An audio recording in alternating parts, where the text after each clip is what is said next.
आज हम भारतीय संस्कृति, अर्थ प्रधान तत्व एवं विशेषताएं। तो आज हम इस वीडियो में भारतीय संस्कृति के बारे में जानेंगे कि इंडियन कल्चर क्या है। इससे पहले हमने संस्कृति और सभ्यता के बारे में जाना था कि सभ्यता और संस्कृति में क्या अंतर होता है, और भारतीय संस्कृति की आज हम विशेषताओं के बारे में विस्तार से जानेंगे कि भारतीय संस्कृति के प्रधान तत्व कौन कौन से हैं और उसकी क्या विशेषताएं हैं। प्रधान तत्व एवं विशेषताओं के बारे में आज हम इस वीडियो में विस्तार से जानेंगे। तो भारतीय संस्कृति की जो पहली जो विशेषता, इसका प्रधान तत्व है, वो है प्राचीनता। यानी भारतीय संस्कृति जो है विश्व में सबसे प्राचीन संस्कृति की श्रेणी में आती है। भारतीय संस्कृति विश्व की प्राचीनतम संस्कृति में मानी जाती है। चीनी संस्कृति व भारत की संस्कृति को छोड़कर दूसरी किसी संस्कृति का नाम लेने वाला भी नहीं है। मतलब और भी संस्कृतियां डेवलप हुई, लेकिन अगर देखा जाए तो चीनी संस्कृति व भारत की संस्कृति को छोड़कर दूसरी किसी संस्कृति का नाम लेने वाला आज कोई नहीं है।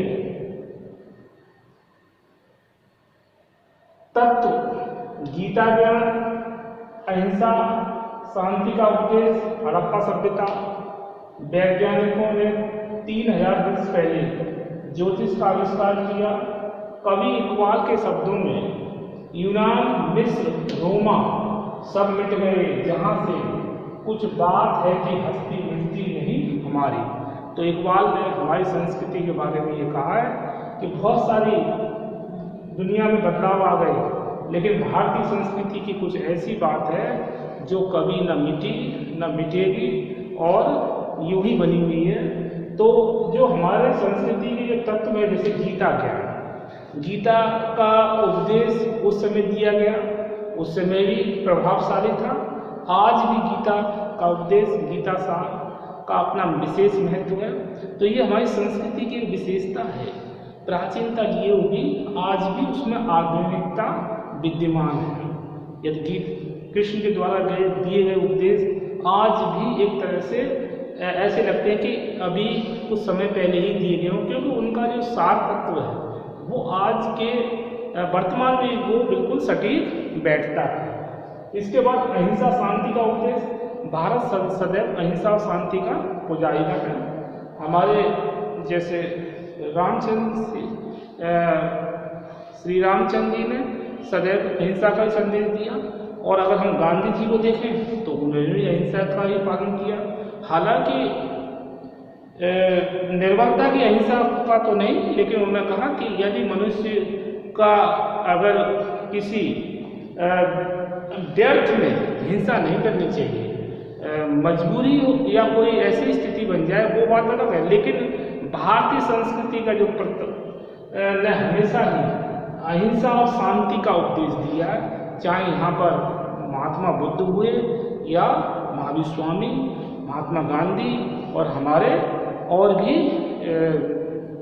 प्राचीनतम बातें, तो ये सब शांति का उपदेश देती हैं। और अगर हड़प्पा सभ्यता और मोहनजोदड़ो अगर हम कल्चर को देखें तो ये भी एक प्राचीनता का बोध कराते हैं कि किस तरह उस समय मनुष्य इतना आधुनिक जीवन जीता था कि उनके नगरी सभ्यता थी, जो पक्की ईंटों के मकान बने हुए थे और लोग एक तरह से व्यवस्थित जीवन जीते थे, और नालियाँ, घर और स्नानागार पक्के होते थे। तो इस प्रकार से कुशल जीवन शैली की झलक दिखाई देती है हड़प्पा मोहनजोदड़ो सभ्यता में।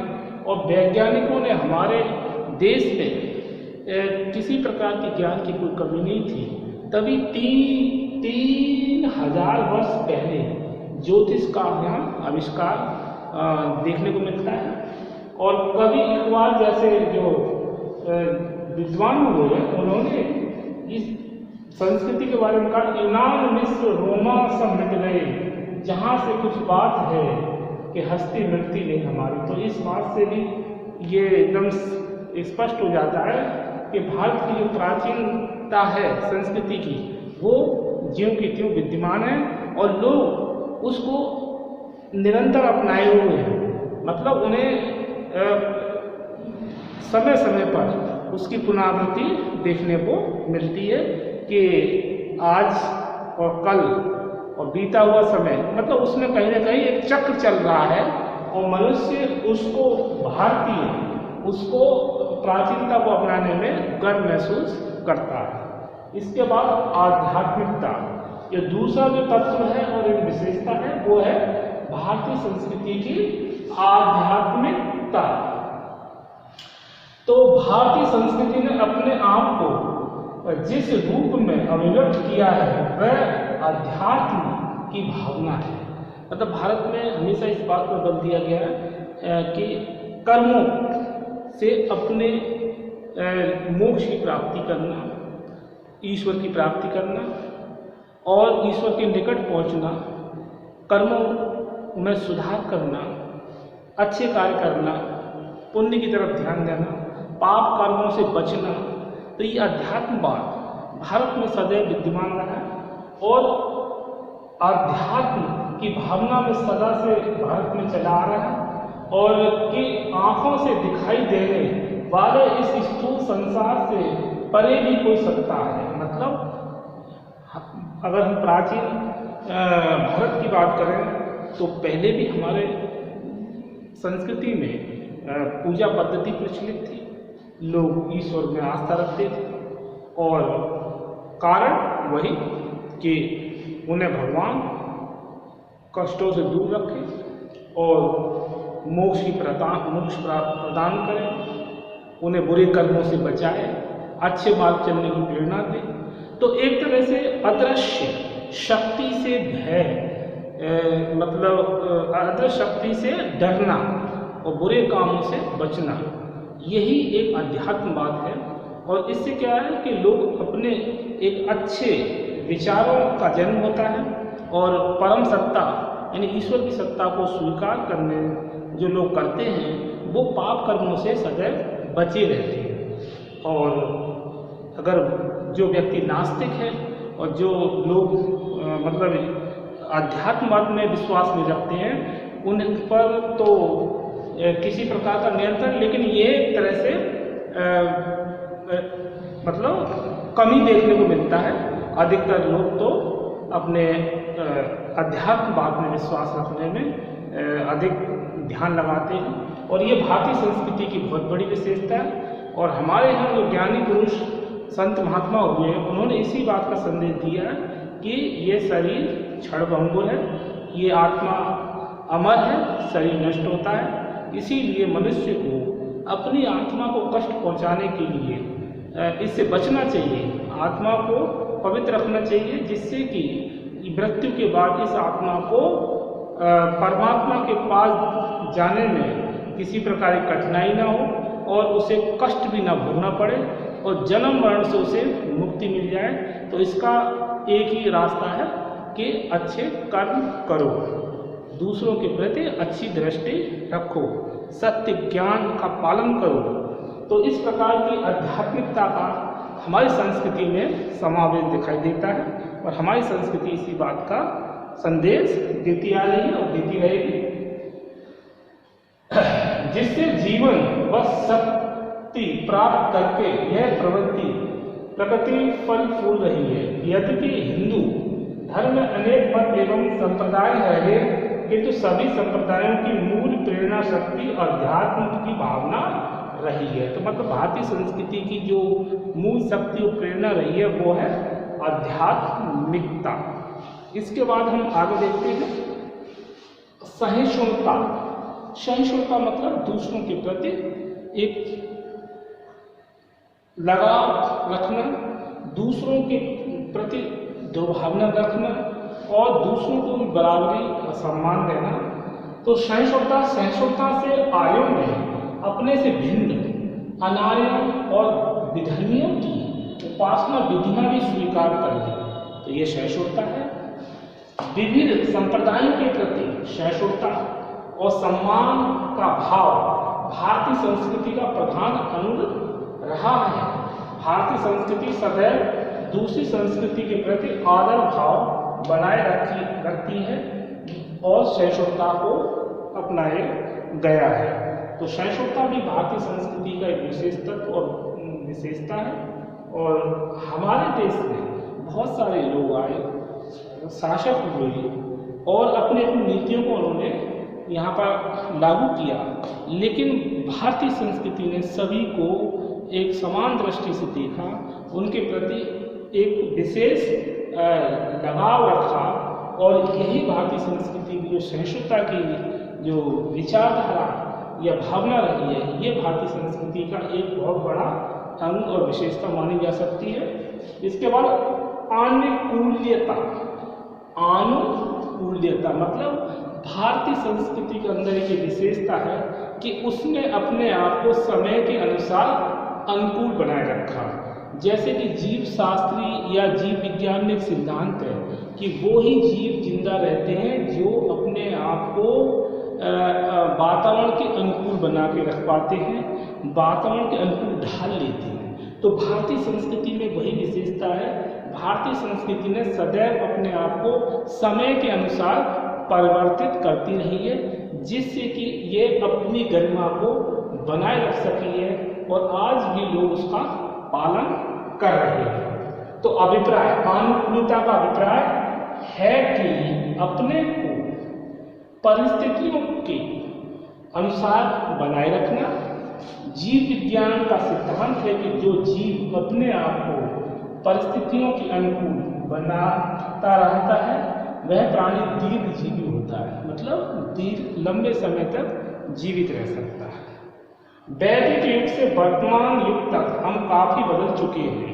मतलब वैदिक युग में हमारा जीवन जो शैली थी और जो रहने का तरीका, तौर तरीके थे, भाषा शैली थी, विचार जैसे थे, वो आज नहीं है। लेकिन उसमें जो हमारे कुछ तत्व ऐसे हैं जो नहीं बदले जा सकते, जैसे हमारी धार्मिक प्रवृत्ति वही है जो पहले थी।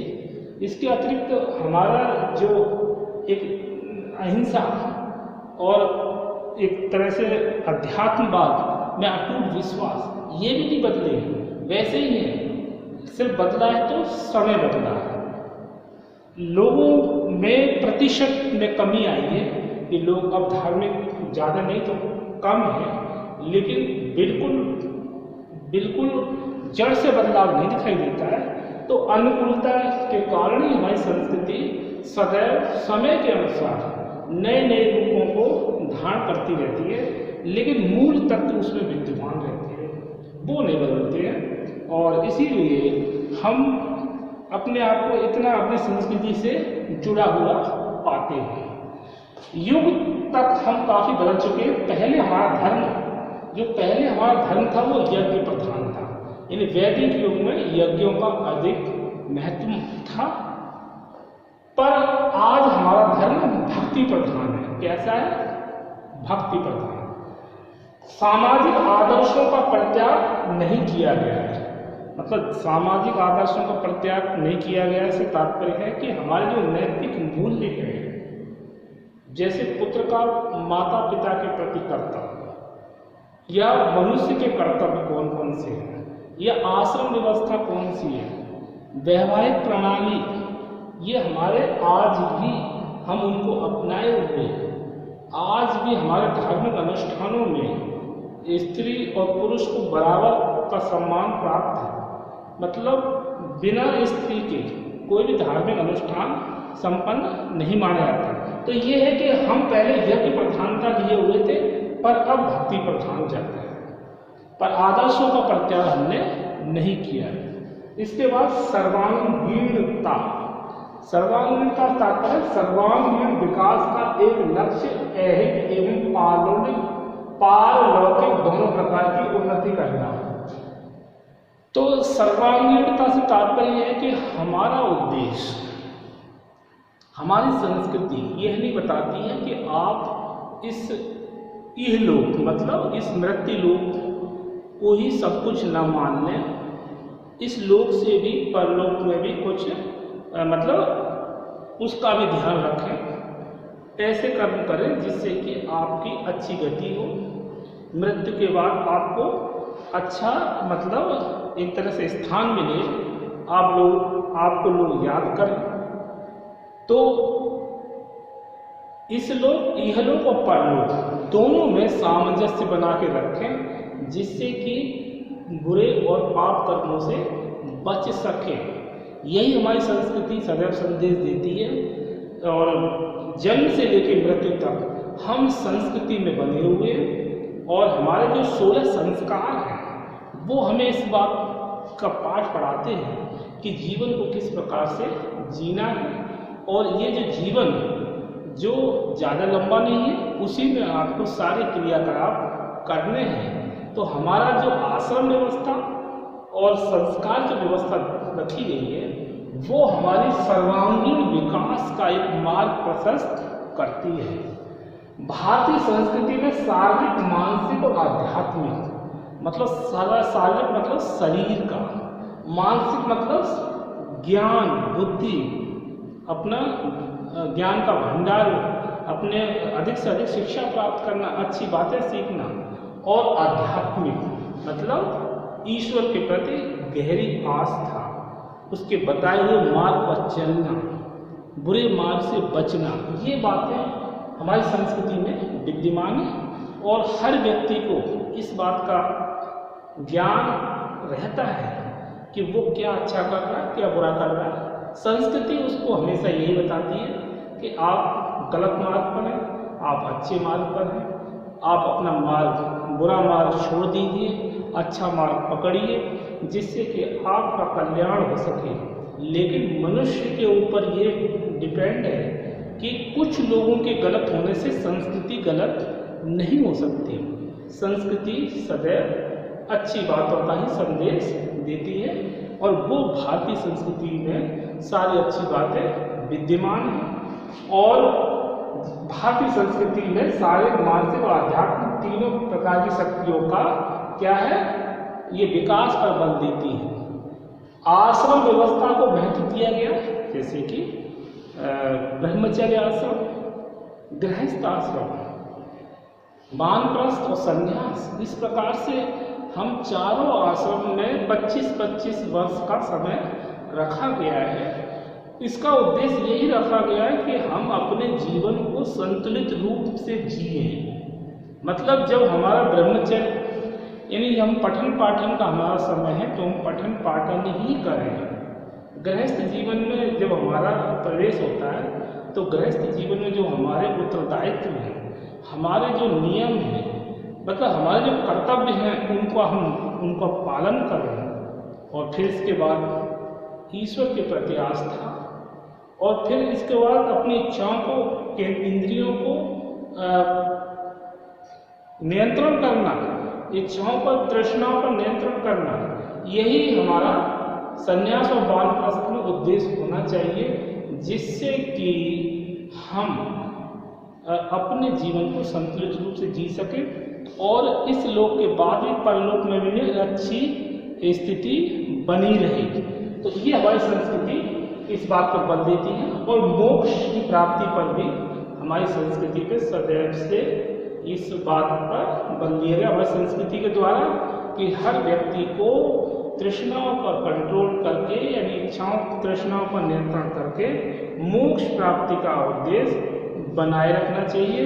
यही सदैव वैदिक काल से और तब से यही संदेश चला रहा है कि ये संसार एक भ्रम है और जीवन क्षणभंगुर है। मनुष्य के साथ उसके कर्म रहते हैं और जो पाप का जो कष्ट है वो इस आत्मा को भोगना पड़ता है। इसीलिए मनुष्य बुरे कर्मों से बचे। तो सर्वांगीणता में इन्हीं बातों पर विशेष बल दिया गया है। ग्रहणशीलता, अब ग्रहणशीलता से जैसे कि नाम से एकदम स्पष्ट हो रहा है कि ग्रहण करने की क्षमता हमारी संस्कृति में है। हमारी संस्कृति ने उन सभी बातों को, अच्छी बातों को ग्रहण किया जो हमारे संपर्क में है। हमारे देश में विदेशियों का भी शासन रहा काफ़ी लंबे समय तक, लेकिन हमारी संस्कृति ने कुछ बातों को ग्रहण किया और दूसरों पर प्रभाव भी डाला। तो ये हमारी संस्कृति की अलग विशेषता है। इससे अभिप्राय है कि भारत में जो नए तत्व आते गए, भारतीय उन्हें पचाकर अपना अंग बनाते गए। यहाँ का प्रमुख सिद्धांत जियो और जीनो दो का रहा है। मतलब आक्रमणकारी आक्रांता भारत में आए, उन्होंने आक्रमण किया, भारतीय संस्कृति को नुकसान पहुंचाने का प्रयास किया, लेकिन भारतीय संस्कृति को नुकसान न पहुंचा पाए, बल्कि वो खुद भारतीय संस्कृति के अनुसार ढल गए और भारतीय संस्कृति ने बहुत सारी ऐसी चीज़ों को भी अपने अंदर समेट लिया जो पहले नहीं थी। और यही भारतीय संस्कृति की विशेषता है कि ये उन चीज़ों को समेट लेती है जिसको वह उचित मानती है और ये दूसरों को भी प्रभावित कर देती है, क्योंकि भारतीय संस्कृति इतनी लचीली और इतनी अनूठी है जिससे लोग प्रभावित हुए बिना नहीं रह सकते। भारतीय संस्कृति ने अपनी छत्र छाया में दूसरों को पल्लवित होने का अवसर दिया है। मतलब भारतीय संस्कृति ने अपनी छत्र छाया में दूसरों को क्या होने का अवसर दिया? पल्लवित, मतलब विकसित होने का उसे उन्हें अवसर दिया है। जो भी इसकी छत्र छाया में आया उसको उसने मतलब कोई नुकसान नहीं पहुंचाया, बल्कि आगे बढ़ने का अवसर प्रदान किया है। इसके बाद भारत की आधारभूत एकता, एक अन्य विशेषता भारत की आधारभूत एकता में भौगोलिक एकता। अब भौगोलिक एकता कैसे? भारत विविधताओं से भरा हुआ देश, इसके उत्तर में और दक्षिण में बहुत बड़ा अंतर है। उत्तर में जो कि काफ़ी ठंडा प्रदेश, नदियों का, मध्य भारत में नदी, और पश्चिम में रेगिस्तान, दक्षिण में सागर और अलग ही भौगोलिक वातावरण। पूर्व में प्रतिदिन वर्षा होती है, घने बागान। तो भारत में हर राज्य में अगर जाके देखा जाए तो विविधता पाई जाती है, लेकिन ये विविधता लिए वो भारत एक रूप होकर एक नया संदेश देता है। कुछ विद्वानों ने भारत की भौगोलिक एकता की विविधता में भी एकता में बहुत एक आश्चर्य व्यक्त किया है कि भारत विविधताओं से भरा हुआ है। ये भारत की संस्कृति का सबसे बड़ा द्योतक है कि विविधता हुए इतनी देते हुए भी भारत में किस प्रकार से लोग निवास कर रहे हैं और एक एकता का संदेश दे रहे हैं कि पूर्व और पश्चिम, उत्तर और दक्षिण में कितनी विविधताएं पाई जाती हैं। कहीं पठारी क्षेत्र है तो कहीं मैदानी क्षेत्र, कहीं पर बहुत सारे बागान और समुद्र तटीय इलाके, और उत्तर में पर्वतमालाएं और बहुत सी शीत वहाँ की जलवायु। तो इस प्रकार से भारत की भौगोलिक विभिन्नता में भी एकता विद्यमान है और ये भारत सदैव से एकता का संदेश देता रहा है। राजनीतिक एकता, अब राजनीतिक एकता के रूप में देखें तो भारत में अलग अलग विचार के लोग रहते हैं और उनकी अलग अलग विचारधाराएँ हैं, उनकी अलग अलग भाषाएँ हैं, उनके अलग अलग मतलब सिद्धांत हैं, लेकिन ये सभी मिलकर एक शक्ति के रूप में जब संगठित हो जाते हैं तो ये भारत की संस्कृति का एक विशेष उदाहरण प्रस्तुत करते हैं कि भारत राजनीतिक विविधताओं से भरा हुआ देश भी राजनीतिक रूप से एक है और हम सभी भारतीय कहलाते हैं। हम किसी भी राज्य में निवास करें, लेकिन हम किसी भी क्षेत्र में निवास करें, लेकिन हम राजनीतिक रूप से एक हैं। तो ये भारतीय संस्कृति की बहुत बड़ी विशेषता है। सांस्कृतिक एकता, अब सांस्कृतिक एकता में देखा जाए तो ये विभिन्नता इसमें समाई हुई है। मतलब विभिन्न तरह के लोग, भाषा, बोली, तीज, त्योहार, उनके मतलब बहुत सारी ऐसे जो बातें हैं जिसमें काफ़ी ऐसा दिखाई देता है डिफरेंस, लेकिन फिर भी उनमें उनकी जो मूल तत्व में एकता समाई हुई है। वेशभूषा, खान पान, रहन सहन, बोली और उनके धार्मिक उत्सवों में भी अलग अलग भिन्नता दिखाई देती है, लेकिन फिर भी इन भिन्नताओं में भी इनके मूल तत्व में एकता समाई हुई है। तो सांस्कृतिक रूप से भी भारतीय संस्कृति में एकता है, और ये कुछ विदेशी मतलब पश्चिमी विचारकों ने ये भी कहा है कि भारतीय विभिन्नताओं से भरा हुआ एक देश है, एक गुलदस्ता है, एक बगीचा है जिसमें तमाम तरह के फूल खिले हुए हैं, संस्कृति के विभिन्न रंग भरे हुए हैं भारत। तो भारतीय संस्कृति का एक अनूठा उदाहरण है विश्व में, और ये हमारी संस्कृति अपने विश्व में विशेष स्थान रखती है। तो आज हमने देखा भारतीय संस्कृति की विशेषता और उनके तत्वों के बारे में। तो पहली विशेषता है प्राचीनता, आध्यात्मिकता नंबर 2, और नंबर 3 सहिष्णुता, फिर अनुकूल्यता, सर्वांगीणता नंबर 5 ग्रहणशीलता, और भारत की आधारभूत एकता में भौगोलिक एकता, राजनीतिक एकता और सांस्कृतिक एकता। तो आज हमने इस वीडियो में भारतीय संस्कृति के प्रधान तत्व एवं विशेषताओं के बारे में विस्तार से जाना, और इससे पूर्व में हमने सभ्यता और संस्कृति के बारे में जाना कि सभ्यता और संस्कृति क्या है। तो ये हमारा द्वितीय प्रश्न पत्र है, जिसका जो प्रथम अध्याय है भारतीय संस्कृति। अब इसके आगे हम नेक्स्ट वीडियो में समझेंगे। ओके।